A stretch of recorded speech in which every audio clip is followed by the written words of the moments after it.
নমস্কার বন্ধুরা, মন্টিস কিচেনে আপনাদের স্বাগত। আজকে রেসিপি সবজির পুষ্টিকর আটার ধোকলা রেসিপি।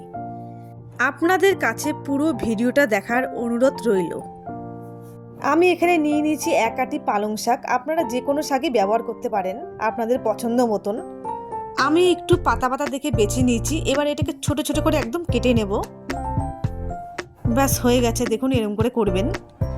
এবার একটি গাজর মেশিনে ঘষে নেব।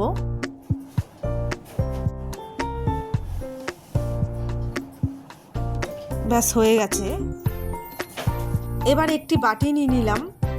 এবার ওর মধ্যে দিয়ে দেবো কুচিয়ে রাখা শাক আর গাজর। এবার দিয়ে দেবো 100 গ্রাম মাংসের কিমা। আপনারা এটা নিরামিষও করতে পারেন। আর দিয়ে দেবো 1 চামচ বাটার, স্বাদ মতন নুন। এবার ভালো করে হাত দিয়ে একটু ডলে ডলে মেখে নেব। এবার দিয়ে দেবো 1 চামচ চিলি ফ্লেক্স। এবার দিয়ে দেবো আটা। এখানে 200 গ্রাম আটা আছে। আমি এখানে জল ব্যবহার করব না, যতটুকু প্রয়োজন অতটুকুই দেব। বেশি শক্তও হবে না, নরমও হবে না।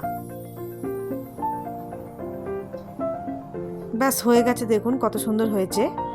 ভালো করে হাত দিয়ে ডলে ডলে মাখতে হবে। এবার সামান্য একটু হাতের মধ্যে রিফাইন অয়েল দিয়ে ভালো করে একটু গোল শেপ করে নেব।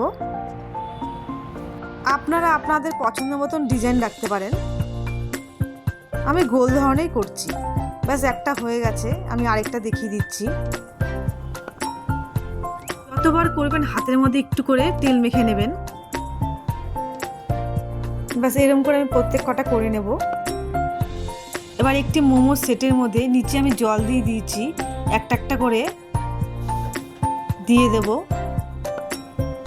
5 থেকে 6 মিনিট সেদ্ধ করে নেব। ব্যাস চলে এসেছি, সেদ্ধ হয়ে গেছে, দেখুন কত সুন্দর হয়েছে। এবার একটা একটা করে উঠিয়ে নেব। ব্যাস আমার রেডি হয়ে গেল সবজির পুষ্টিকর আটার ধোকলা।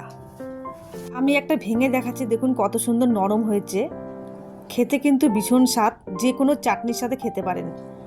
আজকে রেসিপিটি ভালো লেগে থাকলে লাইক, কমেন্ট, শেয়ার, চ্যানেলটিকে সাবস্ক্রাইব করার অনুরোধ রইল।